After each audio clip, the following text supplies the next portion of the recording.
Hi hello नमस्कार. तिरुपती बालाजींचं आता दर्शन घेऊन आले आणि आम्ही लाईनमध्ये 16.5 तास होतो आणि फक्त 5 सेकंद आम्हाला मूर्तीसमोर उभं केलं होतं आणि त्याच्यानंतर आम्हाला तिथून जायला सांगितलं. आणि एवढं ते 4 ते 5 सेकंदात इतका अनुभव भारी होता ना. त्या 5 सेकंदात असं वाटलंच नाही की तुम्ही 42 तास 42 तास प्रवास करून आलाय आणि तुम्हाला काय त्रास झाला आहे प्रवासामध्ये आणि तुम्ही इथंपर्यंत 16 तास थांबून आलाय आणि कुठल्याही जे काही त्रास गोष्टी आहेत आपल्या की आपण मनात ठेवून आलो होतो की हे करायचं ते मागायचं देवाला, त्या सगळ्या विसरून आपण फक्त आणि फक्त त्या मूर्तीकडे लक्ष देतो आणि एवढं शांत प्रसन्न होतं ते शब्दात नाही सांगू शकत. जे काही दुःख होतं, ज्या काही गोष्टी होत्या त्या सगळ्या विसरतो आणि फक्त देवाला समर्पण करतो. हीच खरी भक्ती असते.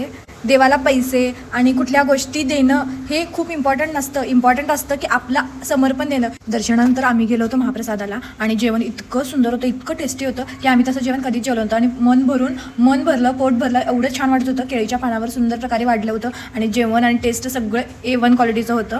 सगळेच्या सगळे रेस्टॉरंट फेल आहेत ह्या महाप्रसादासमोर आणि खूप छान वाटलं. गोविंदा गोविंदा.